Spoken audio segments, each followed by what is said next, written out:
오케이. 예배 시작하겠습니다.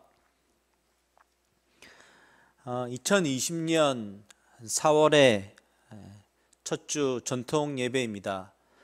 되돌아보니까요, 이제 3월 첫째 주 전통 예배 때 저희가 첫 영상 예배를 드렸습니다. 그리고 오늘이 이제 오늘로서 6번째 우리 영상 예배인데요. 이제 많은 분들이 이 예배가 좀 익숙해져 가고 있지 않을까 하는 생각이 듭니다. 그럼에도 또 보고 싶고 만나고 싶고 또 같이 예배 드리고 싶은 마음은 변하지 않을 것이다 라는 마음이 듭니다. 지금 이 순간 또 각 가정에서 예배를 드릴 때 하나님께서 우리의 각자의 마음 가운데 역사하여 주셔서 찬양하고 말씀을 듣고 또한 함께 예배 드렸던 그런 은혜가, 동일한 은혜가 오늘 우리 이 예배 가운데 있기를 간절히 소원합니다. 다 함께 묵상기도 드리심으로 우리 예배를 시작하도록 하겠습니다.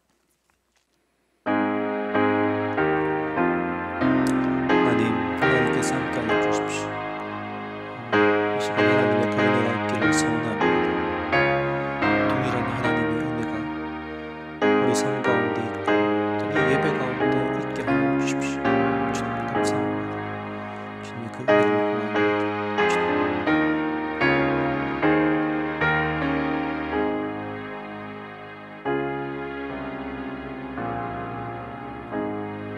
하나님, 오늘도 이 예배 가운데 동일한 하나님의 은혜가 있기를 간절히 소원합니다. 감사를 드립니다. 예수님의 이름으로 기도합니다. 아멘. 우리 시간 사도신경으로 우리의 신앙을 고백하도록 하겠습니다. 나는 전능하신 아버지 하나님, 천지의 창조주를 믿습니다. 나는 그의 유일하신 아들 우리 주 예수 그리스도를 믿습니다. 그는 성령으로 잉태되어 동정녀 마리아에게서 나시고 본디오 빌라도에게 고난을 받아 십자가에 못 박혀 죽으시고 장사된 지 사흘 만에 죽은 자 가운데서 다시 살아나셨으며 하늘에 오르시어 전능하신 아버지 하나님 우편에 앉아 계시다가 거기로부터 살아있는 자와 죽은 자를 심판하러 오십니다.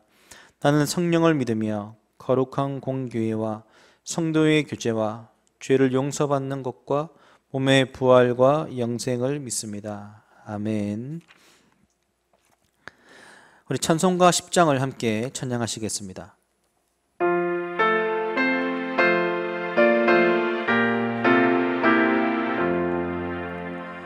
전능왕 오셔서 주 이름 찬송케 하옵소서.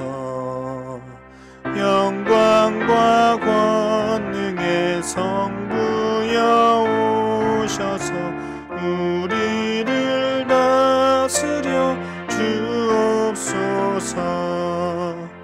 강생한 성자여 오셔서 기도를 들으소서. 택하신 백성들 복 내려 주시고 거룩한 마음을 주옵소서. 위로의 주 성령 오셔서 큰 증거 주옵소서. 전능한 주시여 각 사람 맘에서 떠나지 마시고 계십소서. 성삼위일체께 한없는 찬송을 드립니다.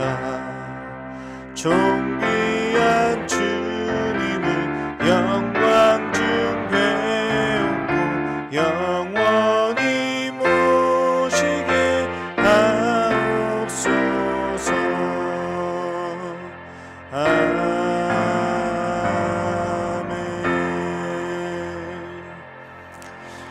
시간은 참회 묵도 시간입니다. 지난 한 주간 동안 우리가 하나님께로 나아가지 못하였던 우리들의 마음들, 또 하나님이 아닌 여전히 다른 것에 우리 마음을 빼앗기고 그것이 주인 노릇하였던 그 순간들, 그 모든 죄악들을 이 시간 고백하며 주님께로 나아갑시다. 그때에 부활되신 주님은 우리의 모든 죄악들을 깨끗하게 하여 주시겠다고 약속하여 주셨습니다. 그 약속의 말씀을 신뢰하며 이 시간 우리 한번 기도하도록 하겠습니다. 기도하시겠습니다. 하나님, 지난 한 주간을 되돌아봅니다. 하나님의 은혜 없이는 살아갈 수 없는 존재임을 잘 알지만 여전히 부족하고 연약한 우리들의 모습들을 되돌아봅니다. 하나님, 우리의 모든 연약함들을 용서하여 주시고, 또한 여전히 하나님이 아닌 다른 것을 의지하며 살아갔던 순간들을 주님 믿음으로 고백합니다. 아버지, 이 시간 주님께로 나아갑니다. 아버지, 용서하여 주십시오. 그리고 깨끗하게 하여 주십시오. 그 은혜가 있기를 간절히 소원합니다. 오 아바 주님, 오늘도 오셔서 일하여 주시고 역사하여 주시옵소서. 하나님, 그 은혜가 있기를 소원합니다. 그 도우심이 있기를 소원합니다. 주님, 오늘도 주님 앞에 나아갑니다. 우리의 모든 죄악들을 용서하여 주시고 깨끗하여 주시겠다는 주님 약속의 말씀을 믿고 나아가는 은혜가 있게 하여 주시옵소서. 주님 아버지,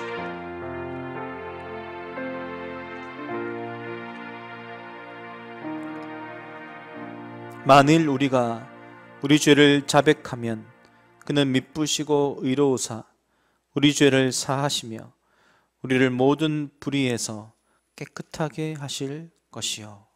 아멘. 우리 찬송가 204장을 함께 찬양하시겠습니다.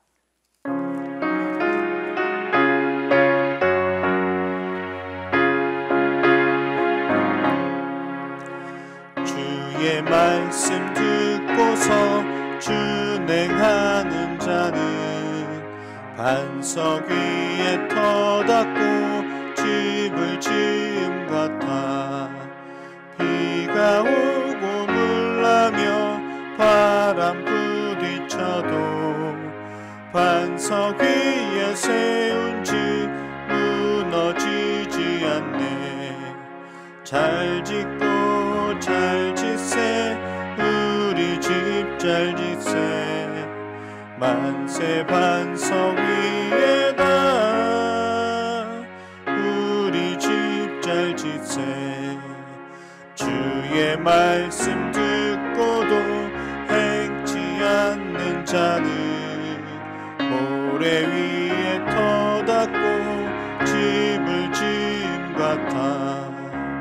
비가 오고 물나며 바람 부딪힐 때 모래 위에 세운 집 크게 무너지네. 잘 짓고 잘 짓세, 우리 집 잘 짓세. 만세 반석 위에다 우리 집 잘 짓세. 세상 모든 사람들 집을 짓는 자니 반석 위가 아니면 모래 위에 짓네. 우리 구주 오셔서 지은 상을 줄 때 세운 공로 따라서 영영 상벌 주리. 잘 짓고 잘 짓세, 우리 집 잘 짓세. 만세 반석 위에다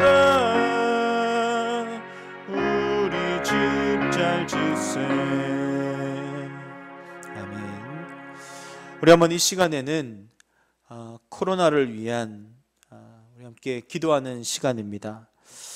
여전히 이제 한국 또한 그 상황이 완전히 좋아진 것은 아니고요. 또 전 세계적으로 더 확산 속도가 빨라지고 있습니다. 이 상황들을 놓고 우리가 함께 좀 우리 코로나를 위한 이 기도를 좀 드렸으면 좋겠습니다. 우리 함께 기도하겠습니다. 하나님 이 땅 위에 여전히 코로나로 인하여 확진자들, 또한 주님 많은 가족들, 의료진들, 정부 각처에 일하는 많은 분들, 지금도 여전히 좀 힘겹게 그 일들을 감당하고 있습니다. 하나님, 그들을 불쌍히 여겨주시고 그들을 또한 힘을 주시고 그들이 힘을 내어서 이 일들을 잘 감당하며 또 나아갈 수 있도록 은혜 도와여 주십시오. 하나님, 코로나가 이제는 한국 땅을 넘어 주님 전 세계에 그 확진자의 속도가, 그 증가 속도가 주님 빠르게 더 올라가고 있습니다. 주님, 너무나 많은 이들이 죽음에 이르고 있고 또한 고통 가운데 있습니다. 하나님, 그들을 불쌍히 여겨주시고 주님, 이 모든 이 확진자들이 이제는 더 이상 일어나지 않고 또한 주님 감소가 일어나고 또한 더 이상 확산되지 않고 또한 주님 아버지 그 질병의 여러 가지 부분들이 또한 주님 또한 치료약이 개발되어지고 그리고 많은 부분들이 이루어져서 하나님, 이것으로 인한 고통과 또한 아픔들이 더 이상 있지 않도록 아버지 이것을 위해 또한 더욱더 기도하며 나가는 은혜가 있게 하여 주시옵소서. 아버지 감사합니다. 주님 또 간절히 기도하며 나갈 수 있도록 인도하여 주시옵소서. 이 시간에는 초등부 아이들의 코로나 기도의 영상을 함께 보도록 하겠습니다. 하나님, 우리나라 안에서부터 손을 모으고 서로를 비난하지 않게 해주세요. 다시는 코로나 같은 질병이 영원히 없어지게 해주세요. 다시 코로나19 때문에 힘들어하지 않도록 도와주세요. 하나님, 코로나 때문에 모두 힘들어 있습니다. 그래서 코로나가 빨리 사라졌으면 좋을 것 같습니다. 그리고 모든 사람을 고통에서 벗어나게 해주세요. 그리고 코로나 때문에 의사, 응급요원 모든 사람들이 괴로워하고 있으니 그 사람들을 격려해 주세요. 많은 슬픔, 고통, 답답함, 노력, 희생을 하고 있는 코로나19 확진자, 코로나19 확진자의 친구, 가족, 친척 등 의료진, 자가격리자들을 하나하나 위로해 주시고 지켜주세요. 그리고 한국에 있지 않은 선교사님들이 희망을 잃지 않도록 옆에 있어주세요. 하나님의 말씀 듣습니다. 하나님이 우리 마음속에서 우리의 예배를 받아주세요. 그리고 코로나 빨리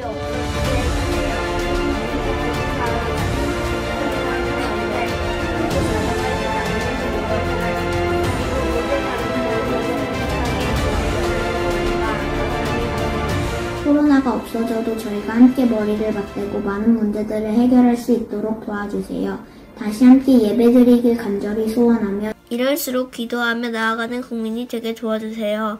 예수님의 이름으로 예수님 이름으로 기도드렸습니다. 아멘.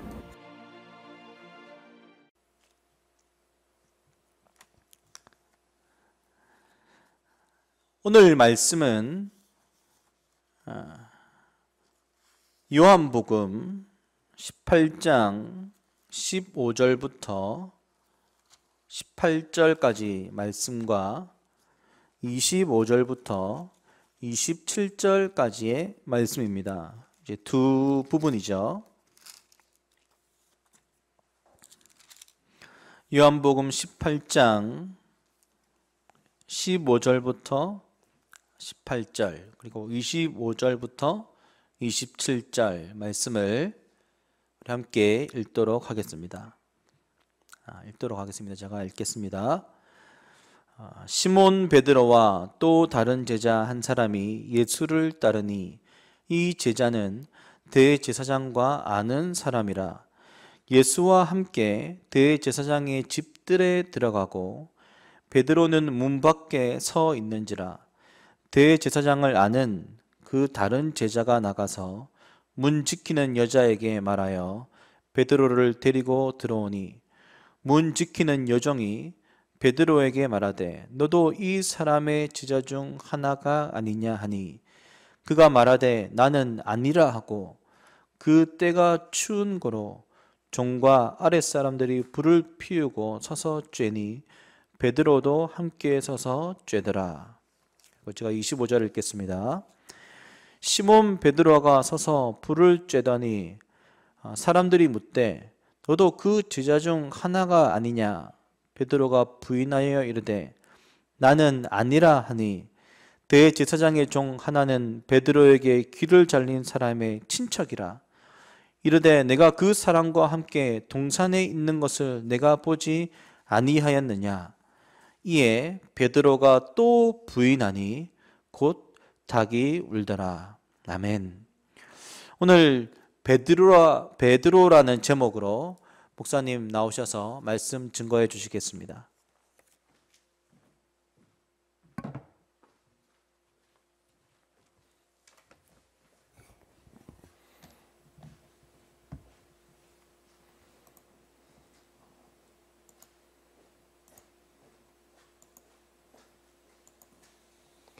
여러분 반갑습니다.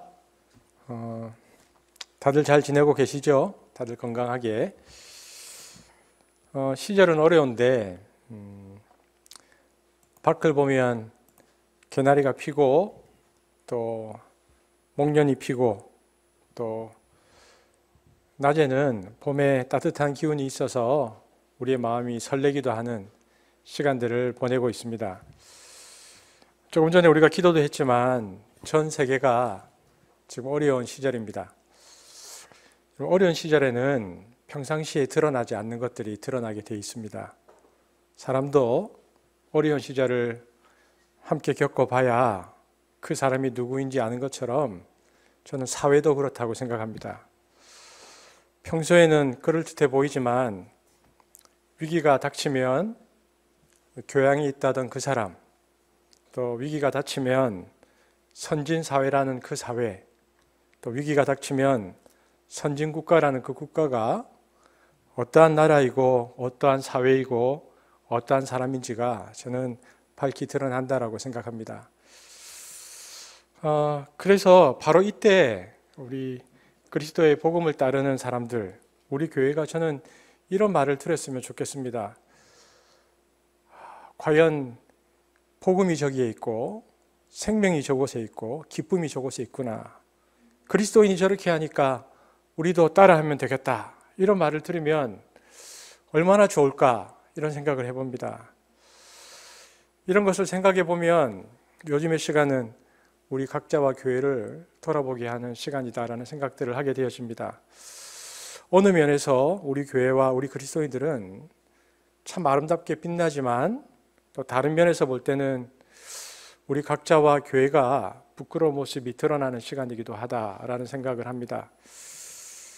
특히 우리 국민들이 위기의 상황에서 하고 있는 이 수준급의 모습들, 그리고 세계 여러 언론들이 대한민국이라는 나라, 그 국가가 참으로 대단하다라고 우리나라를 세계의 모범으로 추켜 세우고 있는 이 시절을 감안해 보면 우리 그리스도인들이, 특별히 한국의 교인들이 과연 어떠한 모습들을 사회와 다른 사람들에게 보여주어야 할지, 그런 질문 앞에 겸허 있어서 서로를 돌아봐야 하는 것이 아닌가, 이런 생각들을 이제 영상 예배를 드리는 6주가 되니까 하게 되어집니다.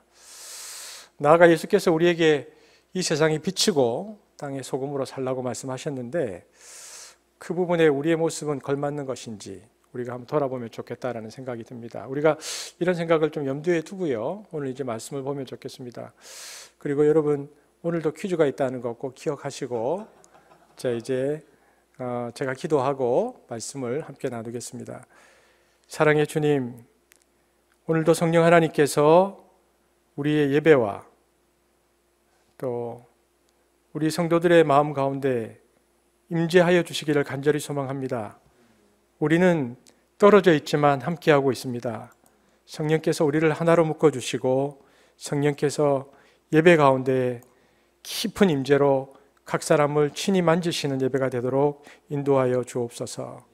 예수님 이름으로 기도합니다. 아멘. 우리는 지금 사순절 기간을 지나면서 예수님의 행적을 쭉 따라가고 있습니다. 이제 내일부터 고난주간이 시작되어지는데요. 고난주간의 마지막 밤에 있었던 그 베드로에 대한 얘기들을 오늘 저와 여러분이 함께 나누려고 합니다. 여러분이 잘 아는 대로 베드로가 예수님을 부인하는 장면입니다. 오늘 본문은. 그런데 베드로의 부인에 관한 이야기는요, 사복음서 모두에 다 기록이 되어 있습니다. 왜 그러냐면 그 로마의 핍박에 직면하여 예수님을 부인하고자 하는 유혹을 동일하게 받고 있었던 초대교회 상황에서 이것은 굉장히 중요한 메시지였기 때문입니다. 그래서 사복음서에는 베드로의 부인에 관한 이야기가 다 기록되어 있습니다. 우리가 이제 오늘 본문을 좀 보기를 원합니다. 요한복음을 쓴 요한에 의하면요, 주님께서 잡혀가시던 밤 베드로가 혼자서 멀찍이 주님을 쫓아가면서 대제사장의 집에 이른 것이 아니었습니다.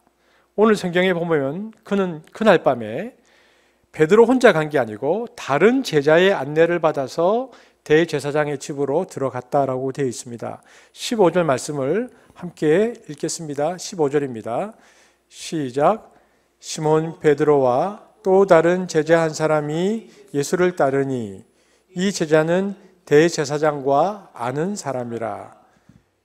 대제사장과 아는 사이인 다른 제자, 베드로 말고요, 대제사장과 아는 사이인 다른 제자가 누구였는지에 대하여는 학자들 간에 의견이 많지만 대체로는 요한 본인이었을 것이다 라고 추측합니다. 왜냐하면 요한이 한사코 본인의 이름을 명기하지 않은 사실에 비추어 볼 때에 그럴듯한 추측이고요, 그 다른 제자는 요한이었을 것입니다. 그런데 오늘 본문의 15절에 이렇게 되어 있죠. 이 제자는 대제사장과 어떤 사이다? 아는 사람이라. 여기서 아는을 뜻하는 그노스토스라는 단어가 있습니다. 이 그노스토스라는 단어는요, 친분 관계를 가리킵니다. 여러분, 그러면 우리는 이렇게 생각해 볼 수 있습니다. 시골 갈릴리 출신의 어부 요한이 어떻게 예루살렘 대제사장과 잘 아는 사이일 수 있을까? 어떻게 그럴 수 있지라는 생각을 하게 되었습니다. 게다가 성경을 보면요, 그 제자는 예수님을 잡으려고 겟세마네에 왔었던 그 대제사장의 종들도 알고 있었습니다. 그리고 베드로가 칼을 뽑아서 한 사람이 오른쪽에 귓볼을 자른 하인의 이름이, 그 대제사장의 하인의 이름이 말고라는 것도 알고 있었고요.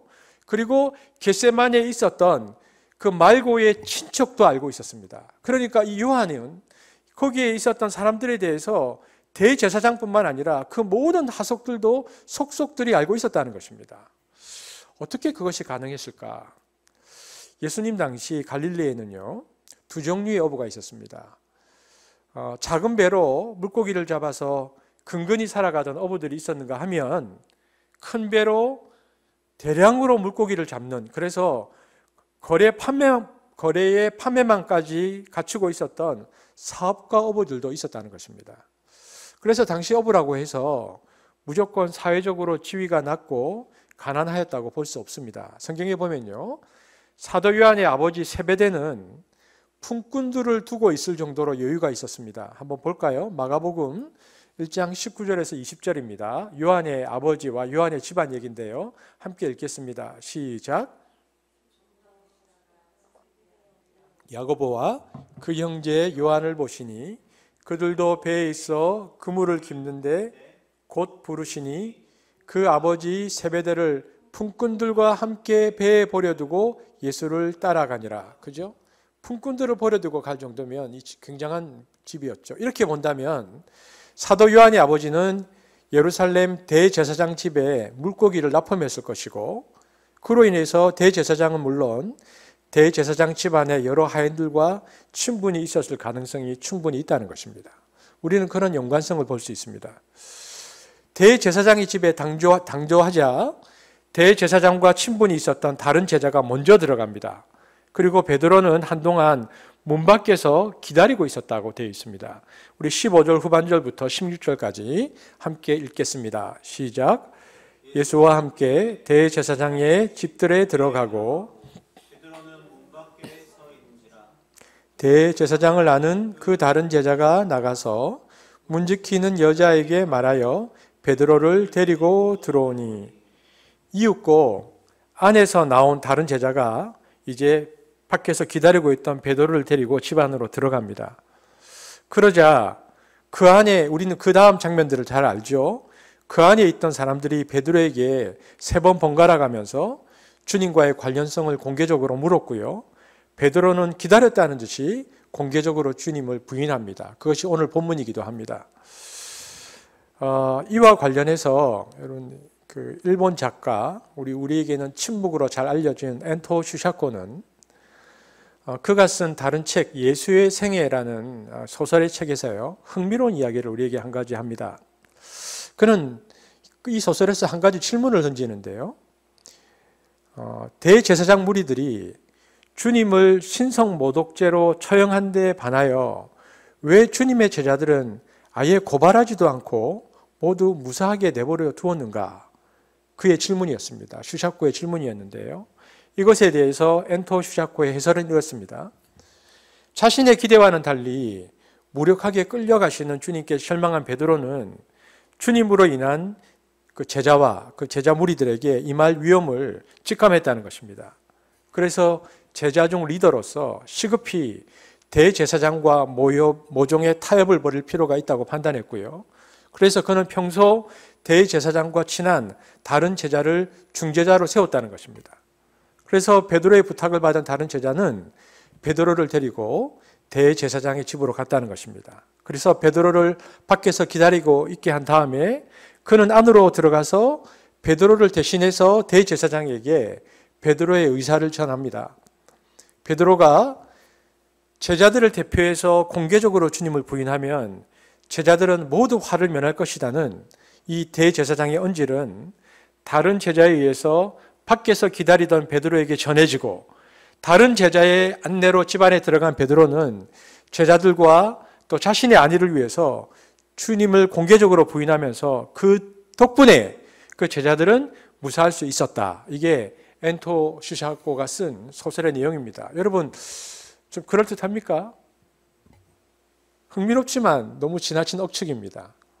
본문의 내용과 좀 다르죠. 그러니까 성경을 좀 문학적으로 바라보면 충분히 이제 이러한 얘기가 나옵니다. 그러면 이제 과연 본문은 우리에게 뭐라고 말하고 있느냐 하는 것이죠. 여러분 우리는 이런 생각을 해봅니다. 도대체 무엇이 베드로로 하여금 다른 제자들은 다 도망갔는데 끌려가고 계시는 예수님을 따라서 대제사장의 바깥들에 오게 했을까? 베드로는 겟세마네에서 주님께서 체포되었기 때문에요. 매우 당황하고 또 낙심했죠. 그리고 무엇보다 그는 주님께서 왜 묵묵히 저렇게 체포되고 끌려가는지 너무나 그 이유가 궁금했습니다. 그러나 우리가 이제 지금 사복음서를 지난 다음 성경이 사도행전이잖아요. 그러나 사도행전 2장 23절 베드로가 이제 일어나서 설교를 할 그 무렵에 보면요. 베드로는 사도행전에 보면 예수님께서 왜 겟세마네에서 그렇게 묵묵히 끌려가시는지에 대해서 이유를 알고 있다는 것을 볼 수 있습니다. 한번 같이 볼까요? 사도행전 2장 23절 세 번역으로 함께 읽겠습니다. 시작. 이 예수께서 버림을 받으신 것은 하나님이 정하신 계획을 따라 미리 알고 계신 대로 된 일이지만 여러분은 그를 무법자들의 손을 빌어서 십자가에 못 박아 죽였습니다.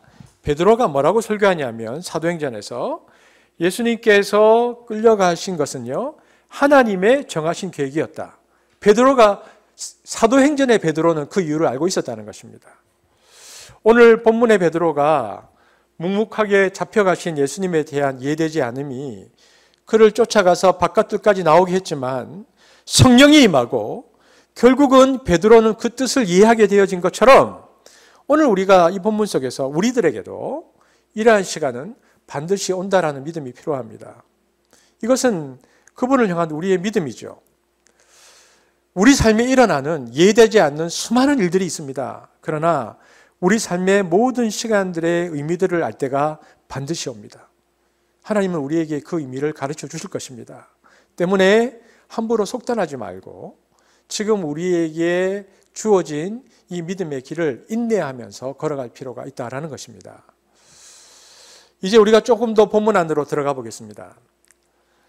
기분 나쁜 웃음을 흘리면서 한 건방진 여종이 먼저 베드로에게 다가옵니다. 요한은 그 여종이 베드로를 그 국내로 들어가게 한 여자 문지기라는 것을 밝히죠. 요한복음 18장 17절입니다. 함께 읽어보겠습니다. 요한복음 18장 17절 시작. 문 지키는 여종이 베드로에게 말하되 너도 이 사람의 제장 중 하나가 아니냐 하니 그가 말하되 나는 아니라 하고, 이 여자 문지기는요 아마 베드로가 들어오는 순간부터 뭔가 이상하다는 것을 느꼈을 것입니다. 마태복음과 마가복음에 보면 이런 표현을 씁니다. 마태복음 26장 69절 한번 같이 읽어볼까요? 시작. 너도 갈릴리 사람 예수와 함께 있었도다. 마가복음에는 이렇게 얘기합니다. 시작. 너도 나사렛 예수와 함께 있었도다. 여러분, 이 여자가 했었던 말입니다. 여러분, 이 두 표현, 나사렛, 갈릴리, 이 두 표현은요 어떤 표현이냐면, 이 당시에 지리적 그리고 문화적 우월감에 있던 예루살렘 사람들이 흔히 사용하던 심히 멸시적인 용어입니다. 그래서 요한복음 1장 46절에 보면 나사렛에서 무슨 선한 일이 일어날 수 있느냐 이렇게 말할 때, 깔보고 함부로 말할 때 쓰는 단어, 그리고요 멸시하면서 이 여종이 말했던 이 내용들은 매우 자신이 있는 진술이었습니다. 지금 제안을 하고 있는 게 아닙니다. 그녀는 베드로가 예수님과 함께 있던 무리 가운데 한 사람이라는 것을 확신하면서 이렇게 말하고 있습니다. 현재 베드로는요 무방비 상태입니다. 베드로는 이 얘기를 들었을 때 비참하다는 느낌이 들었고 매우 두렵기도 했을 것입니다. 그러나 그녀의 확고한 단언에도 불구하고요 베드로는 주님을 부인합니다. 그래서 요한복음 18장 17절에 딱 그 얘기를 하니까 베드로가 이렇게 말하죠. 나는 아니라, 이렇게 말합니다. 갑작스런 신분 노출에 지레 겁을 먹은 베드로는 주님을 간단히 부인해 버립니다. 그것도 은밀한 속삭임이 아니라 모든 사람 앞에서 모두 들으라는 듯 공개적인 부인이었습니다. 나는 아니라. 그리고는 숯불을 쬐고 있는 종들과 성전 경비병들이 있는 곳으로 가서 그들과 함께 서서 몸을 덮였다라고 성경이 말하고 있습니다. 요한복음 18장 18절 세 번역으로 읽겠습니다. 시작. 날이 추워서 종들과 경비병들이 숯불을 피워놓고 서서 불을 쬐고 있는데 베드로도 그들과 함께 서서 불을 쬐고 있었다. 여러분, 예루살렘은 서울의 관악산보다 높습니다. 해발 800m거든요. 그러니까 평지에 세워진 도시들보다 상대적으로 춥습니다. 게다가 때는 초봄이었고요. 초봄인데다가 밤이었습니다. 오늘 저녁보다 더 추웠겠죠. 우리가 느끼는 이 봄의 저녁보다 훨씬 추운데요. 겟세마네 동산에서부터 이곳까지 걸어오느라 추위에 떨어야 했던 베드로는 사람들 틈에 끼어서 불을 쬐입니다. 우리는 이 구절에서 요한이 말하고자 하는 바를 읽을 수 있습니다. 여러분, 우리가 주목하는 단어가 뭐냐면요, 그들과 함께 서서입니다. 이 단어가 어디에서 나오느냐 하면 겟세마네에서 예수님이 잡히시는 장면에서 나옵니다. 요한복음 18장 5절에 보면요 이렇게 되어 있습니다. 예수님을 팔아넘길 유다도 그들과 함께 서 있었다. 여기 보면 그들과 함께, 이게 메트 아우톤이라는 단어고요, 서 있었다, 이 스템이라는 단어인데 그들과 함께 서 있었다. 그러니까 유다가 예수님을 잡으러 온 그들과 함께 서 있었는데 베드로도 숲을 근처에 있는 그들과 함께 서 있었다. 똑같은 것을 기록하므로 이렇게 유다와 베드로는 둘 다 있어서는 안 될 자리에 있었고 예수님의 제자의 직분을 떠났다, 이렇게 말하고 있는 것입니다. 오늘 숯불의 장면이 우리에게 말해주는 의미가 그것입니다. 그들은 서 있어야 되지 않을 장소에 서 있었다라는 것입니다. 여러분, 그럼 우리는 이렇게 생각해 볼 수 있습니다. 베드로는 어떻게 자신이 예수님의 제자가 아니라고 말할 수 있었을까? 우리가 잘 아는 대로 베드로는 최후의 만찬 때 예수님께서 요한복음 13장 36절에 이렇게 말씀하십니다. 내가 가는 곳에 내가 지금은 따라올 수 없으나 후에는 따라오리라, 이렇게 얘기하니까 베드로가 반발했습니다. 그러면서 베드로가 뭐라고 말합니까? 요한복음 13장 37절 한번 같이 읽어볼까요? 베드로의 반발인데요. 시작. 베드로가 이르되 주여 내가 지금은 어찌하여 따라갈 수 없나이까. 주를 위하여 내 목숨을 버리겠나이다. 베드로가 지금은 나를 따라갈 수 없다는 말에 내가 주를 위하여 목숨을 버리겠다라고 호언장담하는데요. 불과 24시간이 지나지 않아서 이야기는 허공으로 사라져버립니다. 공간복음에 보면 베드로는 자기가 단순히 주님을 배반하지 않을 것으로 장담했을 뿐만 아니라 다른 제자들을 무시하면서 장담했습니다. 마태복음 26장 33절 같이 읽어볼까요? 시작. 모두가 주를 버릴지라도 나는 결코 버리지 않겠나이다. 그냥 자기만 얘기하면 되는데 다른 제자들까지도 무시하면서 다 버려도 나는 괜찮습니다. 나는 그렇지 않습니다. 예수님의 말씀을 정면으로 반박하고 나섰죠. 왜 그랬는가? 베드로는 지금까지 충직함을 생명으로 알고 살아왔던 사람입니다. 그러니까 베드로가 스승을 버린다는 것은 스스로 용납할 수 없는 일이었습니다. 그래서 너희가 나를 버리라는 말씀 앞에 가장 자존심 상했던 사람은 베드로입니다. 그리고 실패한 자를 내치지 않겠다는 그 예수님의 긍휼에 기대어 사는 것도 베드로 자신에게 있어서는 굴욕이었습니다. 베드로 생각에는 예수님의 이런 이야기들이 정말 말이 안 되는 것이었습니다. 그리고 베드로는 정말 넘어지지 않을 자신이 있었습니다. 그러나 예수님은 베드로보다 더 확신에 찬 목소리로 말씀을 하십니다. 마태복음 26장 34절 예수님께서 베드로를 보시면서 이렇게 말씀하시죠. 시작. 내가 진실로 내게 이르노니 오늘 밤 닭 울기 전에 내가 3번 나를 부인하리라. 이 말씀은요, 지금까지 베드로의 인생을 지탱해 주던 자신감과 자존감을 송두리째 뽑아가는 말씀이고, 그것도 다른 제자들 앞에서 예수님께서 이야기를 하셨다는 것은 남자로서 참을 수 없는 분노와 그리고 치욕을 느꼈던 순간이었습니다. 베드로는 도저히 자존감을 꺾고 물러날 수 없었죠. 그래서 마태복음 26장 35절에 보면 다시 한번 예수님께 얘기합니다. 뭐라고 말하는지 보겠습니다. 시작. 내가 주와 함께 죽을지언정 주를 부인하지 않겠나이다. 베드로의 이 호언장담을 보면 베드로에게 자존심이라는 것은 죽음과도 바꿀 수 있는 것이라 생각이 듭니다. 하지만 결과가 어땠습니까? 예수님이 말씀하신 그대로였습니다. 예수님이 체포되어서 의회 앞에 섰을 때 그는 3번이나 예수님을 모른다고 부인했습니다. 그렇게 완강하게 부인하고 자존심과 자신감을 내비쳤지만 그는 무참하게 무너지고 말았다라는 것입니다. 그런데 우리 사랑하는 성도 여러분, 이 이야기가 어디 베드로만의 이야기입니까? 사람은 누구나 자존감과 자신감이 있습니다. 이것이 없으면 사람은 어려움을 돌파해내기가 힘들고 자신을 지키기가 힘들어지죠. 하지만 우리가 분명히 해야 할 것이 있습니다. 사람의 자존감과 자신감은요, 믿을 것이 못 된다는 것입니다. 그것은 한순간에도 무너질 수 있고 작은 일 앞에서도 꼬리를 내릴 수 있습니다. 베드로의 진심은 충분히 이해가 되지만 그는 자신이 자존감과 자신감을 신뢰하는 것이 아니라 주님을 신뢰했어야 합니다. 그리고 자신의 한계를 받아들였어야 했죠. 저는 이것이 신앙의 자리라고 생각합니다. 오늘 우리가 우리 한계를 정확하게 받아들이기를 바랍니다. 여러분, 저와 여러분은 한순간이라도 성령이 떠나시면 우리에게 남는 것은 추악한 냄새뿐입니다. 그러니 자신을 과신하지도 그리고 우쭐대지도 말고 우리 안에 계신 성령 하나님께 의지하고 하나님의 뜻에 순종하며 살아야 하는 것입니다. 우리가 계속되는 말씀을 볼까요? 우리가 읽었던 요한복음 18장 18절 말씀인데요. 물을 조금 갖다 주시면 좋겠습니다. 조금 차가운 물을 좀 갖다 주시면 좋겠습니다. 요한복음 18장 18절 세 번역으로 함께 읽겠습니다. 18장 18절입니다. 시작. 날이 추워서 종들과 경비병들이 숯불을 피워놓고 서서 불을 쬐고 있는데 베드로도 그들과 함께 서서 불을 쬐고 있었다. 우리가 이 본문에서 아까는 무엇을 봤죠?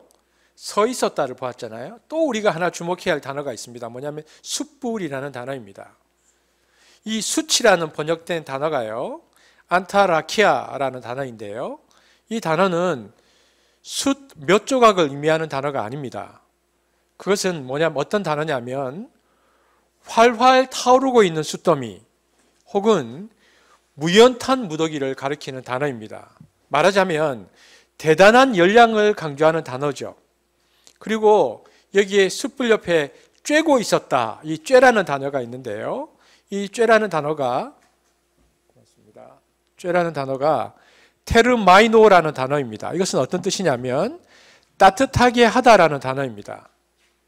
그런데 너무 이상한 것은요, 활활 타오르는 무연탄 무더기 옆에 있어서 따뜻하게 하는 그 불 옆에 있어도 현재 베드로는 따뜻함을 느끼지 못하고 있습니다. 여전히 춥다는 것입니다.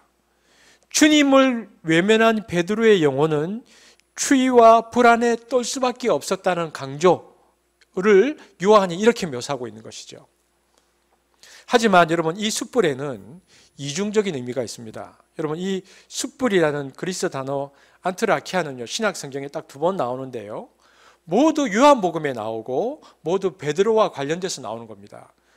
첫 번째는 오늘 베드로가 예수님을 부인하는 오늘 이 구절에 나오고요. 또 한 번은 어디서 나오냐면 부활하신 예수님께서 베드로에게 찾아가셔서 3번 당신을 사랑하는가를 묻는 장면에서 이 단어가 또 나옵니다. 21장 9절, 요한복음 21장 9절 한번 읽어볼까요? 읽겠습니다. 시작. 육지에 올라보니 숯불이 있는데 그 위에 생선이 놓였고 떡도 있더라. 똑같은 단어, 숯불이라는 단어가 여기 나오고 있습니다. 여러분, 이러한 연결을 통해서 요한은 베드로가 숯불 곁에서 주님을 3번 부인했고 다시 숯불 곁에서 부활하신 주님께 3번 사랑을 고백했다라고 말하는 것입니다. 그것을 말함으로 잃었던 사도 직분을 회복하고 다시 베드로가 수제자의 자리에 회복되었다라는 것을 초대교회의 성도들에게 알리는 그 단어로서, 매개체로서 숯불이라는 단어를 사용하고 있습니다. 이런 궁금증이 생깁니다. 예수님은 베드로에게 그냥 네가 나를 부인할 것이다 이렇게 얘기하면 되는데 왜 굳이 마태복음 26장 34절에 보면 오늘 밤 닭 울기 전에 네가 3번 나를 부인하리라 이렇게 말씀하셨을까? 예수님은 베드로와 3년을 지나시면서 베드로 자신도 알지 못하는 부분이 베드로에게 감춰져 있다는 사실을 아셨습니다. 베드로의 지나친 자신감 배후에 숨겨져 있는 그의 두려움과 약삭빠름을 보신 것이죠. 예수님은 언젠가는 감추어진 진짜 자신의 내면을 들추어내어서 그가 그것을 바라보기를 원하셨습니다. 하지만 너무나 완강하게 부인하고 자존심 덩어리로 뭉쳐진 베드로에게는 너무나 명백한 오늘 본문에 나온 이러한 사건이 아니면 베드로가 자기 내면에 있는 것을 받아들이지 않는다는 것을 아셨기 때문에 주님은 오늘 이 사건을 통해서 그가 자신의 내면을 바라보고 이제는 베드로가 자신 안에 묶여 살지 않고 자유롭게 살기를 원하셨다는 것을 알 수 있습니다. 여러분, 우리 삶의 명백한 실패, 베드로와 같이, 그리고 이해되지 않는 사건은 우리 안에 있는 우리의 진짜 모습을 드러내려고 하는 하나님의 배려다라는 것을 우리는 기억해야 합니다. 더 이상 나 스스로를 합리화시킬 수 없고 변명하지 못하도록 주님은 어떤 사건을 통해서 진짜 우리의 내면 그리고 우리의 자아와 대면하게 하십니다. 여러분, 예수님께서 베드로에게 또 닭 울기 전에 네가 나를 3번 부인하리라 하신 또 하나의 이유가 있는데요. 그것은 무너진 베드로의 자존심을 미리 세워주기 위함입니다. 배반의 그 밤이 지나고 다른 제자들 앞에서 내가 주와 함께 죽을지언정 주를 부인하지 않겠나이다고 외쳤던 그 자신을 생각하고 보통 때 베드로였다면요, 끓어오르는 수치심에 스스로 목숨을 좀 끊을 수도 있는 상황입니다. 예수님은 베드로가 그러한 공황 상태에 빠질 것을, 그 가능성을 미리 내다보시고 이 일을 미리 차단하기 위해서 잔인하게 들리는 말씀을 베드로에게 미리 들려주신 것입니다. 네가 나를 배반할 것이다. 처음 들었을 때는 충격이 되지만 시간이 지날수록 사람은 서서히 적응하기 마련입니다. 결국 네가 나를 닭이 울기 전에 3번 나를 부인하리라는 예수님의 이 말씀은 양날의 칼과 같아서요, 베드로의 자존심을 무너뜨리는 말씀이면서도 동시에 베드로의 자존심을 세워주는 말씀이라는 것입니다.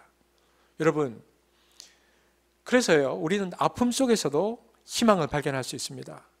그리고 무너짐 속에서도 주님의 사랑을 발견할 수 있습니다. 우리 삶 속에 그 주님이 우리를 향한 그 깊은 우리의 대하심을 우리가 이해할 필요가 있다는 것이죠. 우리가 본문을 계속 보면 베드로의 두 번째, 세 번째 배반 역시 숯불이 있는 곳에서 일어납니다. 자신에 대해서 속수무책인 베드로, 비록 숯불을 쬐고 있지만 얼마나 추운 밤이었을까요? 분명한 것은 그날 밤은 베드로에게 있어서 너무나 길었다는 것입니다. 여러분, 저와 여러분에게도 이러한 밤들이 있습니다. 우리 인생에 있어서. 여러분 인생에 있어서 그러한 밤은 언제였습니까? 여러분, 우리 본문 요한복음 18장 25절 한번 볼까요? 자, 이제 두 번째, 세 번째의 그 배신의 순간인데요. 요한복음 18장 25절을 함께 읽겠습니다. 시작. 시몬 베드로가 서서 불을 쬐더니 사람들이 묻되 너도 그 제자 중 하나가 아니냐? 베드로가 부인하여 이르되 나는 아니라 하니. 불을 쬐고 있던 대제사장의 종들과 경비병들이 옆에 있던 베드로에게 이렇게 묻습니다. 당신도 저 사람의 제자 중 하나가 아니요? 이렇게 묻습니다. 공간복음에 따르면요, 그들은 베드로의 갈릴리 억양을 듣고 예수님의 제자가 아니냐고 물었다고 되어 있습니다. 마태복음 26장 73절 한번 같이 읽어보겠습니다. 시작. 너도 진실로 그 도당이라. 내 말소리가 너를 표방한다 하거늘. 헬라 원문을 직역하면요, 이런 얘기입니다. 틀림없이 당신도 그들과 한패요, 이 말입니다.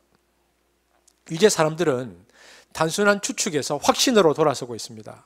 그리고 그 확신의 근거는요, 베드로의 말투였습니다. 갈릴리 말투였죠. 여러분, 우리가 이스라엘 지도를 보면 북부 갈릴리, 남유다입니다.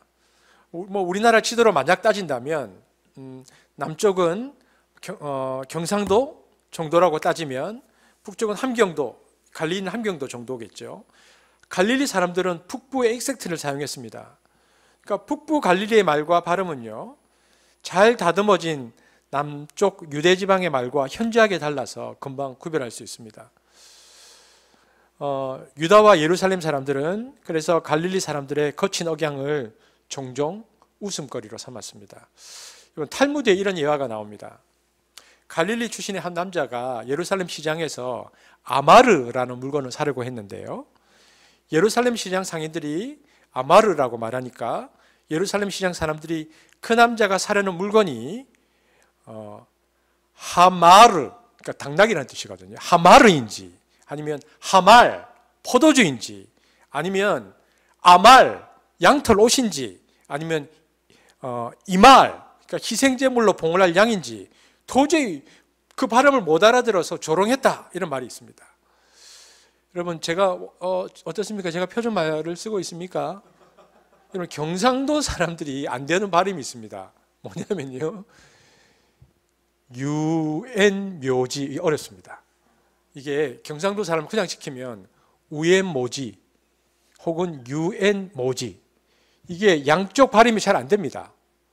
여러분, 이와 비슷한 경우가 사사시대도 있었는데요, 그 에브라임 사람들이 시볼렛으로 발음해서 자신의 출생지를 나타내면서 죽임을 당했던 예가 있습니다. 사사기 12장 6절에 보면 나오는데요, 한번 같이 읽어볼까요? 시작.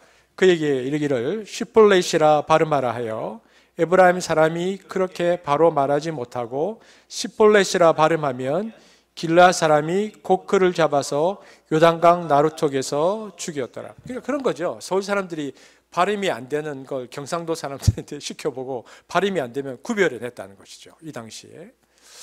그러니까 더군다나 그 갈릴리 지역 출신 사람이 그날 밤에 대제사장의 집에 있을 이유가 없었다는 것입니다. 그러니까 사람들은 왜 이런 말씨가 들리지? 여기에서 이런 말이 좀 들리면 안 되는데, 그래서 베드로를 보고 네가 그와 함께한 도당이다, 네 말소리가 그것을 말해준다고 말합니다. 베드로는 말하죠. 이 사람아, 나는 네가 하는 말을 알지 못하노라. 이걸 또 사투리로 그렇게 대답했을 것입니다. 그러자 세 번째 질문이 들어옵니다. 요한복음 18장 26절이죠. 한번 같이 읽겠습니다. 시작. 대제사장의 종 하나는 베드로에게 귀를 잘린 사람의 친척이라. 이르되 내가 그 사람과 함께 동산에 있는 것을 내가 보지 아니하였느냐. 요한은 뭐라고 말하냐면 그날 대제사장의 무리 중에 감람산에서 베드로가 칼을 빼어서 말고의 귀를 잘랐는데 말고의 친척이 있었다고 전합니다. 그런데 아마 이 친척이 불 주위에 사람들이 웅성대면서 예수와 한 통속자인 자가 있다는 말을 전해드리면서 막 합니다. 그리고요, 말고의 일로 조금은 흥분된 감정으로 베드로에게 접근합니다. 그러면서 세 번역을 읽어볼까요? 이렇게 말했다는 것입니다. 시작. 당신이 동산에서 그와 함께 있는 것을 내가 보았는데 그러시오. 그 자리에 있었다는 것입니다. 그 친척이. 말고가 귀가 잘릴 때. 그 종은 베드로가 칼을 휘두르는 것을 목격한 사람이었습니다. 베드로는 자기가 예수님의 제자라는 것을 알고 하는 이 종의 질문에 심장이 쿵 하고 내려앉았을 것입니다. 요한은 대제사장의 종의 물음에 대한 베드로의 대답을 아주 간단히 서술하는데요. 요한복음 18장 27절에 보면 이에 베드로가 또 부인하니 곧 닭이 울더라 이렇게 되어 있습니다. 이처럼 베드로는 예수님을 3번 부인하게 됩니다. 우리는 방금 요한복음을 읽으니까 베드로의 이 3번 부인이 연속적으로 일어난 해프닝으로 많은 사람들이 생각합니다. 그러나 누가복음을 보면 이것은 연이어 일어난 사건이 아니었음을 3번에 걸친 각 부인 간에 시차가 있었다는 것을 명확하게 밝혀주고 있습니다. 첫 번째 부인과 두 번째 부인 사이의 시차는 조금 후였습니다. 그러니까 얼떨결에 일어난 일입니다. 그러나 두 번째 이후 베드로는 1시간쯤 있다가 부인합니다. 누가복음 22장 57절에서 59절인데요. 함께 읽어보겠습니다. 시차가 있다고 말합니다. 시작. 베드로가 부인하여 이르되 조금 후에 다른 사람이 보고 이르되 너도 그 도당이라 하거늘 베드로가 이르되 이 사람이라 나는 아니로라 하더라. 1시간쯤 있다가 또 한 사람이 장담하여 이르되 이는 갈릴리 사람이니 참으로 그와 함께 있었느니라. 무려 1시간이나 되었다는 것입니다. 1시간이라면 한 인간이 엄격결에 범한 잘못을 뉘우치기에는 충분하고도 남는 시간입니다. 하지만 그는 깊게 생각했고 주님을 부인했고요. 어떻게 부인했느냐? 심지어 저주까지 했다. 마치 주님을 저주하기로 한 확신범과 같이. 그래서 마태복음 26장 74절에 보면 그가 저주하여 맹세하여 이르되 이렇게 되어 있습니다. 그러니까 1시간에 걸친 숙고 끝에 이루어진 마지막 부인과 저주는 베드로의 의지의 소산이었다는 것을 성경은 명백하게 밝혀주고 있습니다. 이것은 베드로가 선택한 것이었다는 것입니다. 여러분, 베드로는 무엇을 저주했을까요? 예수님을 저주했을 수도 있습니다. 혹은 자기 자신을 저주했을 수도 있습니다. 내 말이 사신이 아니라면 나는 저주받아도 좋소라는 뜻으로 말했을 수도 있습니다. 지금 베드로가 처한 상황에서는요, 어떤 말이든 필요했을 것입니다. 그렇게 말하고는 재빨리 대문 밖으로 베드로는 뛰쳐나갑니다. 그는 아무도 찾을 수 없는 구석에 몸을 숨기고 한숨을 돌렸을 것입니다. 왜냐하면 머지않아 예수님께서 이제는 대제사장의 저택에서 나와서 빌라도의 법정으로 이동하게 될 것인데요. 베드로는 그때까지 숨어서 기다릴 작정이었습니다. 그렇게 숨어서 떨고 있는데 멀리서 닭 우는 소리가 들리는 것입니다. 바로 그때 예수님께서 하신 말씀이 그가 생각났죠. 여러분, 우리가 이 성경을 조금 객관적으로 보면 좋겠습니다. 베드로의 배반에 대한 사실은요, 다른 복음서에서 다 기록되고 있습니다. 여러분, 공간복음에 보면요, 베드로가 예수님을 배반할 때 그 옆에 다른 제자가 있었을까요? 없었을까요? 없었습니다. 베드로가 배반하는 장면을 본 사람은 아무도 없어요. 그래서 베드로가 배신 행위를 스스로 고백하지 않았다면요, 아무도 베드로가 배반했다는 것을 당시 사람들은 몰랐을 것입니다. 여러분, 영화 그 패션 오브 크라이스트라는 영화 기억하십니까? 그 영화를 보면 베드로가 주님을 배반한 죄책감에 막 울면서요, 다른 10명의 사도들이 숨어있던 다락방으로 가서 내가 주님을 부인했다라고 자신의 죄를 고백하는 장면이 나옵니다. 여러분, 베드로의 배반 사실을 가장 처음 알려준 사람은 누구냐? 마가입니다. 왜냐하면 네 개의 복음서 중에 마가복음이 가장 먼저 쓰여졌기 때문이죠. 마가복음 14장 66절에서 72절에 보면 베드로의 부인 장면이 나옵니다. 마가는 베드로의 배반을 보도하면서요, 베드로를 위해서 어떤 변호도 하지 않습니다. 옹호하기보다는 오히려 3번이나 주님을 부인했으며 3번째 배반에는 저주와 거짓 맹세까지 했다고 상세히 마가가 기록하고 있습니다.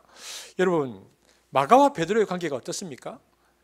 베드로전서 5장 13절에 보면요, 마가는 베드로가 영적 아들이라고 아끼던 젊은이였습니다. 그리고 베드로의 사랑을 흠뻑 받은 이 마가가 자신의 영적 아버지인 베드로의 배반을 그렇다면 어떻게 가감없이 기록할 수 있을까? 이것은 베드로의 지시였습니다. 베드로는 자신의 통역자이면서도 자신의 비서였던 마가에게 자신의 배반의 내용을 하나도 빠뜨리지 말고 그대로 적으라고 지시했을 것입니다. 이것의 근거는 뭐냐 하면요, 초대교회에 그 히에라폴리스의 주교 파피아스의 증언이 나옵니다. 초대교회 문서입니다. 히에라폴리스의 주교 파피아스의 증언으로 추정할 수 있는데요, 파피아스의 증언에 이런 얘기가 나옵니다. 제가 그 증언 내용 일부를 그대로 들려드리겠습니다. 베드로의 통역을 했던 마가는 주님의 행적과 말씀에 관하여 베드로가 기억하는 모든 것을 낱낱이 기록하였다. 마가는 베드로가 기억하는 만큼 다 기록했다. 그러니까 베드로가 마가에게 말한 것입니다. 내가 말하는 것을 하나도 빠뜨리지 말고 과감없이 다 기록해라. 그래서 마가복음을 일명 베드로의 언행록이라고도 부릅니다. 그러면 베드로가 마가에게 복음을 구술하면서 왜 자신의 배반 사실을 이렇게 솔직하게 지시한 것일까? 베드로는 12사도 가운데 으뜸 제자였습니다. 자신의 권위를 위해서는 배반의 사실을 감출 수도 있었습니다. 그러나 베드로가 솔직하게 자신의 허물을 드러낸 이유는요, 주님의 그 자비로운 용서를 강조하고 주님의 은혜가 자신의 허물과 죄악을 뛰어넘는다는 것을 말하기 위해서입니다. 뿐만 아니라 자신처럼 주님을 저버리고 괴로워하는 초대교회 성도들에게 너무 자책하지 마라. 너희들은 지금 그렇게 비록 주님을 배반했지만 주님의 자비와 용서가 너희와 함께 있다라는 초대교회 성도들에게 위로와 격려를 주기 위해서 베드로는 그것을 기록하게 했다라는 것입니다. 요한복음을 보십시오. 요한복음을 보면 베드로가 3번째 예수님을 부인하자 어떤 일이 있었습니까? 부인하니까 곧 닭이 울었다. 베드로의 배반 장면을 이것으로 끝납니다. 그래서 실제로는 요한복음을 보면 이 다음 무슨 일이 일어나는지 모릅니다. 그러나 누가복음을 보면 그 다음 얘기가 곧바로 나옵니다. 주님께서 몸을 돌려서 베드로를 바라보셨다라고 전합니다. 누가복음 22장 61절 62절 함께 보겠습니다. 시작. 주께서 돌이켜 베드로를 보시니 베드로가 주의 말씀 곧 오늘 닭 울기 전에 내가 3번 나를 부인하리라 하심이 생각나서 밖에 나가서 심히 흥분하니라. 여기 주님께서 베드로를 바라보시니까 바라보셨다는 단어가 엠블레포라는 단어인데요, 이것은 어떤 단죄나 어떤 판단 없이 상대를 깊이 이해하고 부드러운 눈빛으로 바라보는 것, 이게 엠블레포입니다. 장소는요, 대제사장이 있던 곳은 더 높은 뜰이었을 것이고 하인들이 있던 그 뜰은 낮은 곳이었을 것입니다. 그리고 이 두 뜰 사이에는 아마 휘장이 쳐져 있었을 가능성이 있는데요, 예수님은 안에서 밖을 이렇게 내다보시면서 아래쪽에 있는 베드로를 보셨을 것입니다. 근데 여러분, 베드로를 위에서 바라보시는 예수님의 그 눈길, 시선, 그것을 엠블레포라는 단어를 통해서 요한은 뭘 말하고 있느냐, 그것을 예수님께서 베드로를 바라보실 때 어떤 경멸이나 비난으로 보지 않으셨다는 것입니다. 그러면서 주님은 그 눈빛을 통해서 베드로에게 무엇을 말씀하고 계시느냐, 베드로가 그때 얼마나 힘들어하고 있었을까요? 그래서 베드로의 눈빛은 베드로에게 이렇게, 주님의 눈빛은 베드로에게 이렇게 말씀하고 계시는 것입니다. 베드로야, 네가 지금 무슨 일을 하고 있는 것이냐. 하지만 이 일들로 인해서 왜 너는 너 스스로에게 그토록 많은 상처를 주고 있느냐. 예수님은 베드로를 비난하지 않았습니다. 오히려 지금 베드로가 어떤 일을 하고 있지만 베드로가 그 일들로 인하여 베드로 스스로에게, 베드로가 자기 자신에게 상처를 주지 않기를 바라는 마음이 있었습니다. 그래서 주님은 베드로에게 오히려 베드로를 바라보는 주님의 눈빛은 오히려 이러한 눈빛입니다. 누가복음 22장 32절 한번 볼까요? 시작. 내가 너를 위하여 내 믿음이 떨어지지 않기를 기억하였노니 너는 돌이킨 후에 내 형제를 굳게 하라. 내가 너를 위하여 내 믿음이 떨어지지 않기를 기억하였노니 너는 돌이킨 후에, 예수님께서 베드로에게 미리 그 얘기를 하셨습니다. 너는 너의 믿음이 떨어지고 그러나 그 돌이킨 후에 네 형제를 굳게 하라는 그 말씀을 베드로가 기억해 주기를 바라시는 눈빛으로 베드로를 보셨을 것입니다.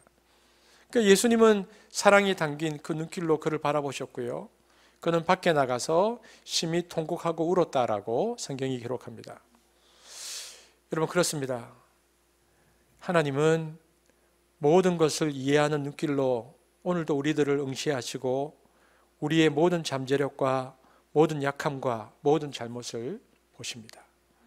여러분, 베드로를 쳐다보시는 주님의 눈은 변함없는 사랑의 호수였습니다. 주님의 눈빛은 베드로에게 이렇게 말씀하시는 듯합니다. 제가 조금 전에도 말씀드렸지만, 베드로야, 내가 너에게 미리 말해 주었지 않느냐? 왜 너는 너 자신에게 그토록 상처를 주고 있느냐? 그러한 눈빛이었다는 것입니다. 여러분, 엔토 슈샤코의 침묵이라는 소설을 잘 아시죠? 얼마 전에 영화 사일런스라는 영화로 나왔던데, 여러분 지금 이 그림이 뜨고 있죠. 제가 이 그림을 설명을 좀 하겠습니다. 영화의 한 장면인데요. 17세기에 일본에 복음을 전하러 갔다가 감옥에 갇힌 예수의 신부 로드리고가 나옵니다. 근데 이게 이제 취조관에게 동판에 새겨진 이 예수님 상을 밟고 신앙을 버릴 것을 요구받죠. 옆에서 통역하는 일본이 로드리고 신부에게 이렇게 설득합니다. 신부님, 이거 그냥 형식입니다. 형식이 뭐가 중요합니까? 그냥 바른 척 하시면 됩니다. 로드리고 신부가 발을 이렇게 지켜듭니다. 그럴 때 묵직하고 모진 아픔이 그에게 느껴지죠.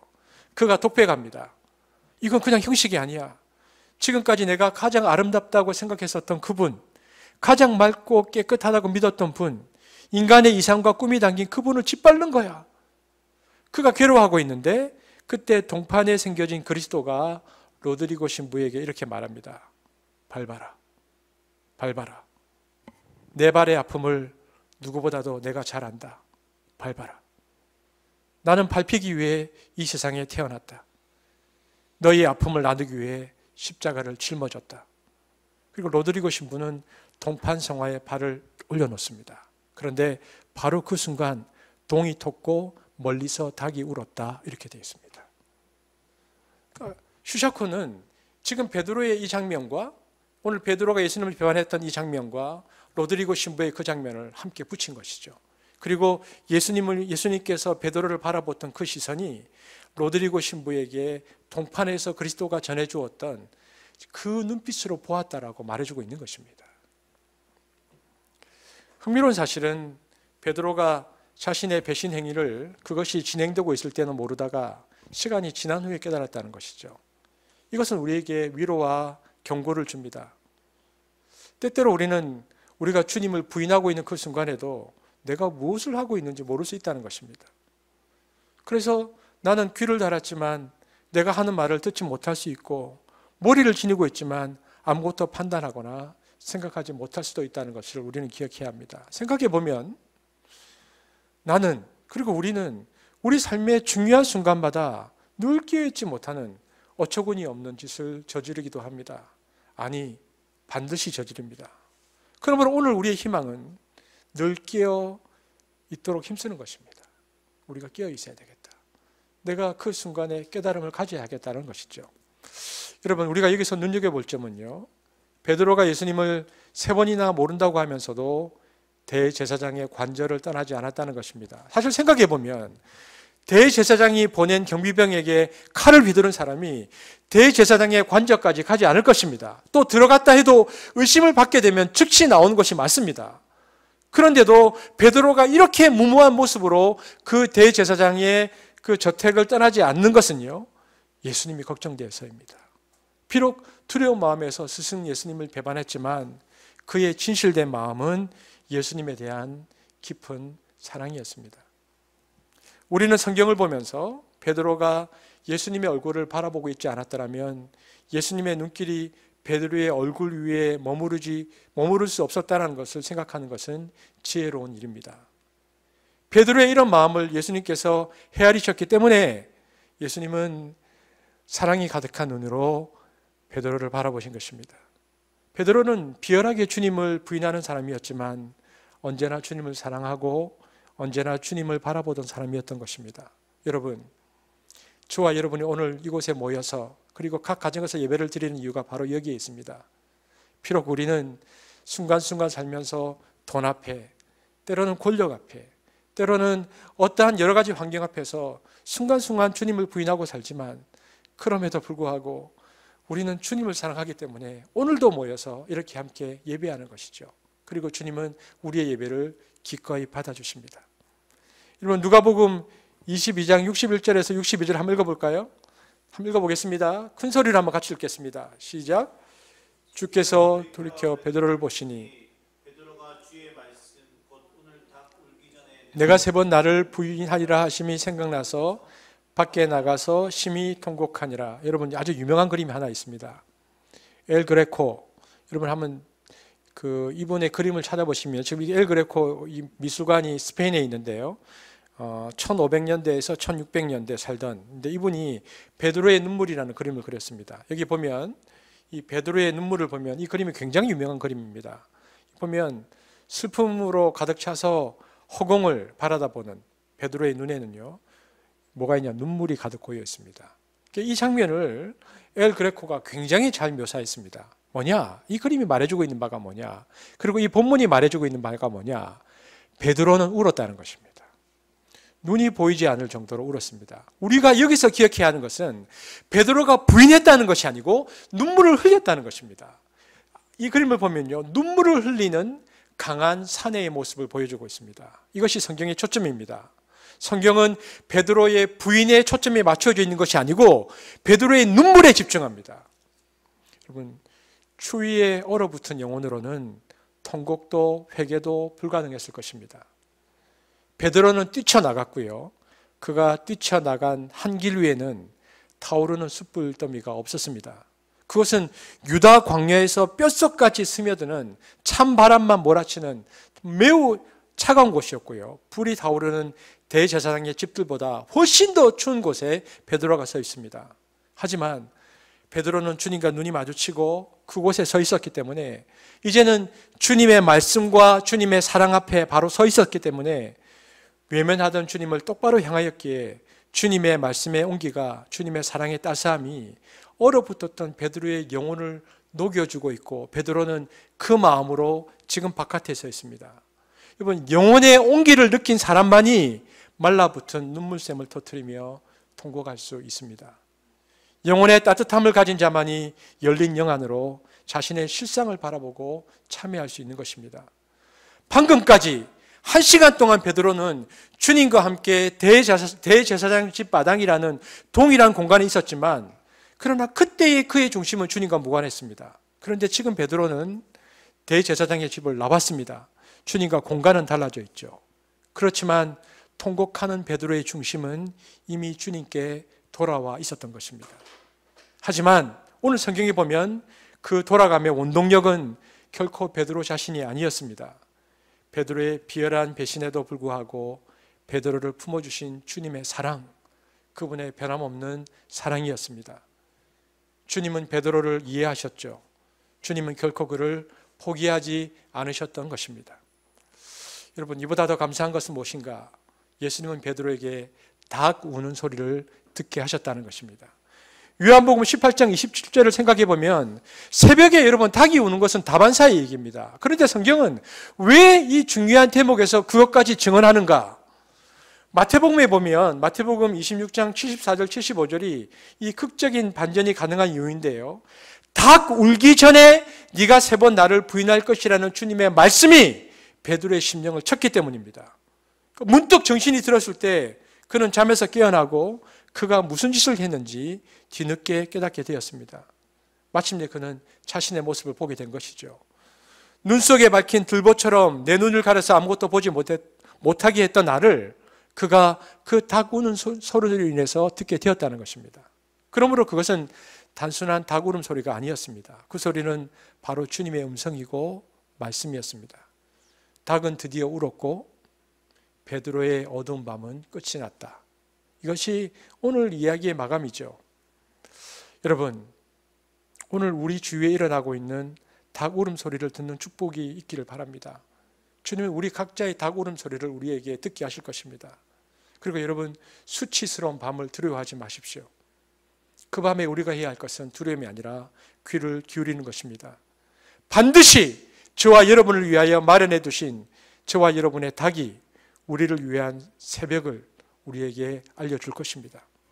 그리고 그때 우리는 감사함으로 그분께 믿음으로 반응해야 할 것이고, 그를 통하여 우리는 더욱더 주님을 사랑하는 주의 제자로 거듭날 수 있을 것입니다. 오늘 저와 여러분이 베드로의 이 말씀을 보면서 비록 우리의 삶은 수치스러운 어두운 밤을 지나고 있다 할지라도 우리를 향하여 들려주실 주님의 그 닭 울음소리를 귀 기울이며 오늘도 주를 따르는 저와 여러분 되어지기를 주의 이름으로 축복합니다. 기도하시겠습니다. 사랑의 주님, 감사합니다. 오늘 베드로는 곧 우리이기도 합니다. 베드로의 연약함보다 주님의 은혜가 더욱 컸다고 성경은 말하고, 그리고 베드로의 그 눈물이 주님과 함께 있는 베드로의 내면을 가리킨다고 말하고 있습니다. 우리 인생의 어두운 밤을 지날 때에 우리가 두려워하지 않고 주님을 향하여 끝까지 시선을 맞춤으로 우리에게 들려주실 그 닭 울음소리를 들음으로 동토오는 새벽을 맞이하는 우리가 될 수 있도록 우리를 인도하여 주옵소서. 감사를 드리며 예수님 이름으로 기도합니다. 아멘.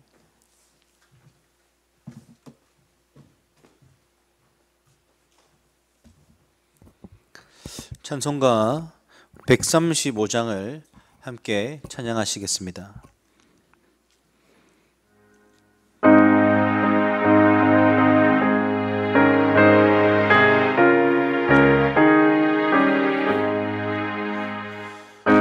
어저께나 오늘이나 어느 때든지 영원토록 변함없는 거룩한 말씀 믿고 순종하는 이의 생명 되시며 한량없이 아름답고 기쁜 말일세. 어저께나 오늘이나 영원 무궁히 한결같은 주 예수께 찬양합니다. 세상 지나고 변할지라도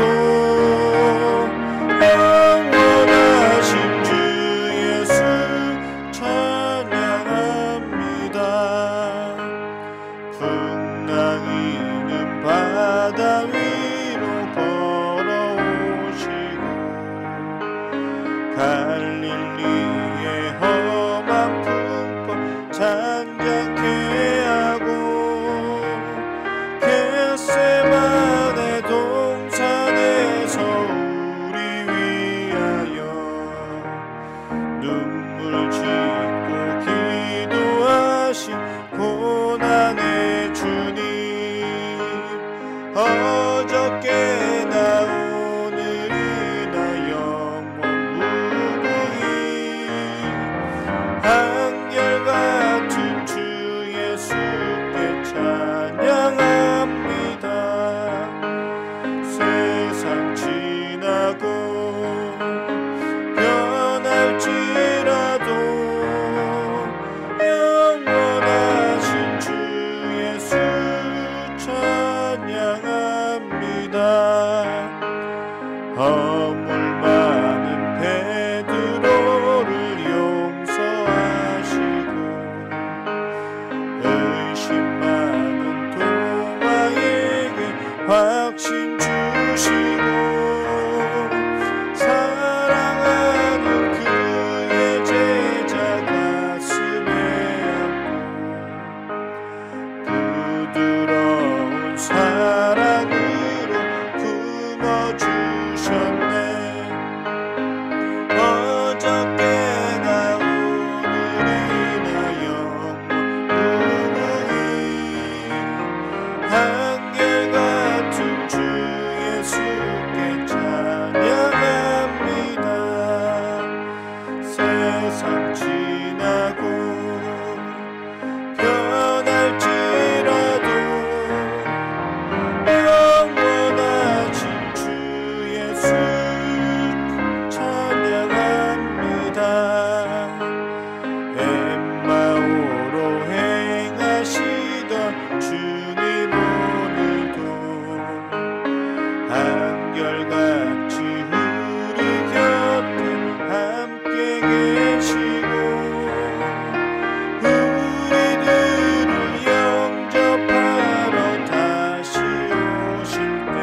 찬송가하면서 헌금 다 하셨죠? 제가 항상 이것을 까먹습니다. 죄송합니다. 우리 주기도문송 함으로 우리 예배를 주기도문송 하도록 하겠습니다.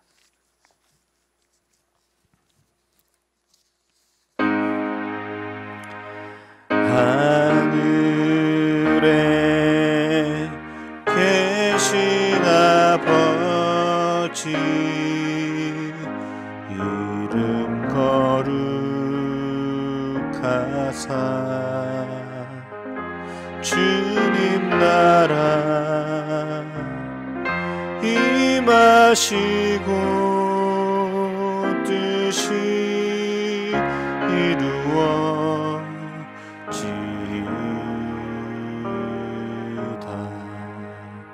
일용할 양식 주시고 우리들의 큰 죄 다 용서하시고 또 시험에 들게 마시고 악에서 구원하소서. 내게 주의 나라 주의 권세 주의 영광 영원히 아멘. 목사님 나오셔서 축도해 주심으로 예배를 마치겠습니다. 사랑의 주님, 오늘도 하나님께 드린 우리의 이 재정과 또 우리의 물질을 받아주시기를 소망합니다. 어려운 가운데서도 믿음으로 하나님께 드린 이 재정이 우리의 믿음의 고백이 되기를 간절히 소망합니다. 어려운 가운데 가정과 개인과 또 직장과 사업터 위에 주의 은혜가 있어서 이 어려운 시간들을 잘 지날 수 있도록 도우시되 우리에게 물질을 넘어선 믿음을 주셔서 주의 나라와 의를 위하여 이 물질을 사용할 수 있는 공동체가 될 수 있도록 우리를 인도하여 주옵소서. 하나님의 축복을 받겠습니다. 지금은 우리 주 예수 그리스도의 은혜와 하나님의 사랑과 성령의 교통하심이 주님의 그 은혜의 밤을 기억하기를 원하는 우리 모두에게 지금부터 영원토록 함께 계실지어다.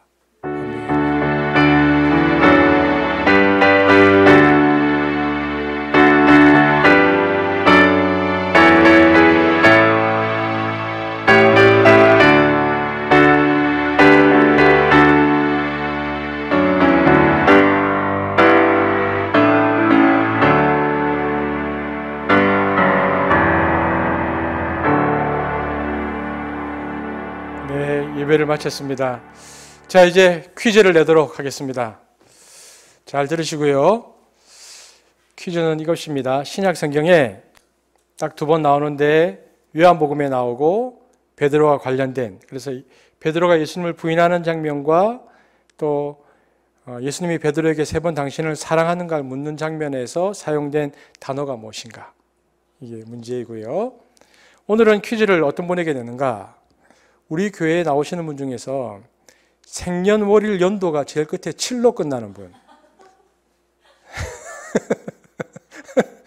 자, 1900 몇 년, 2000 몇 년일 때 제일 끝에 7로 끝나야 됩니다. 그분들이 오늘은 이렇게 답을 쓰실 수 있습니다. 오늘 또 많은 분들이 답을 해주시기를, 정답을 보내주시기를 바랍니다. 김태형 목사님 나오시겠습니다. 그러니까 이제 이제 77년, 87년, 97년, 07년, 요 정도까지 하면 되겠죠. 앞에 67년, 57년은 없겠죠. 저희 교회. 있을 수 있을까요? 네. 감사합니다. 지난주에도 보니까 이제 아닌 분들이 보내주시는 분들이 간혹 좀 있던데. 진짜. 네. 다음 주는 부활주일입니다. 여러분 아시죠? 부활주일인데요. 그래서 다음 주일 전까지 좀 한 가지 좀 부탁드릴 것이 있습니다. 이제 가족 영상을 간단하게 이거 좀 많이 좀 협조해 주시면 좋겠는데요. 이제 세 가지인데요. 안부 영상, 간단하게 인사, 그리고 코로나 응원 멘트, 그리고 부활절 감사. 이 세 가지를 아주 간단하게 해서 좀 보내주시면 또 다음 주에 함께 또 영상을 함께 볼 수 있었으면 좋겠고요. 다음 주 부활주일이니까요. 또 부활주일 헌금이 있다는 것도 기억하시고 또 함께 또 우리가 주님께 그 감사하는 마음들을 표하는 시간들이 되었으면 좋겠습니다. 영민아, 오늘 우리 집에 와줘서 너무 좋아. 너무 고마워. 제가 붙잡혀서 이걸 찍을 줄 알았습니다. 영민아, 4월 12일이 무슨 날인지 알아? 4월 12일이면 일요일이고 제 출근 날입니다. 아, 정말? 예. 진짜 아쉽다. 4월 12일이 바로 부활절이야. 오, 와우. 야. 서프라이즈. 예스. 예스. 오케이. 목사님, 그러면 특별 새벽 기도도 있는 건가요? 고난주간 특별 새벽 기도회? 코로나 때문에 함께 모여가지고 예배 드리는 건 좀 힘들 것 같아. 아쉽네요. 아쉽지? 근데 그래도 우리가 특별한 걸 준비했어. 굳이 그걸 위해서. 특별히 준비했는데 고난주간 특별 가정예배. 어때? 가정예배 어때? 누구를 위한 가정예배인지. 그러면 이번 기회에 명수 집사님과 또 현숙 집사님과 함께 가정예배 어떨 것 같아? 험난하고 쉽지 않은 저에게 고난의 시간일 것 같아요. 그래도 우리가 이번 특별 가정예배를 통해서 온 가족이 함께 이 식탁에 앉아서 매일매일 예배를 드린다는 건 정말 특별한 시간일 것 같아. 그렇지 않아? 맞습니다. 이 기회에 가족들과 함께 모여서 예배를 드리고 나눔을 하면 정말 귀한 시간이 되지 않을까. 험난한 시간? 험난하고 귀한 시간. 그래도 우리가 가족이 함께 모여서 예배 드리는 특별 가정 예배를 드리고 우리가 부활절 예배 때 또 예배를 드리면 하나님 안에서 좀 특별한 의미를 가질 수 있을 것 같아. 그렇지? 네. 맞습니다. 이번에 그러면은 영민 도전? 예, 뭐. 우리 다 함께 고난주간 특별 가정 예배를 함께 드려요. 여러분도 함께 하실 수 있습니다. 네, 우리 다시 한 번 더? 여러분, 올해부터 고난주간 특별 가정 예배 다 함께 드리기를 바래요. 안녕. 고난주간 특별 가정 예배. 더 길었잖아요. 뭐라고 해? 더 길게 했잖아요. 고난주간 특별 가정 예배 여러분 함께 드려요. 여러분도 하실 수 있습니다. 우리 사랑해요 한번 합시다. 사랑해요. 사랑해요. 됐어.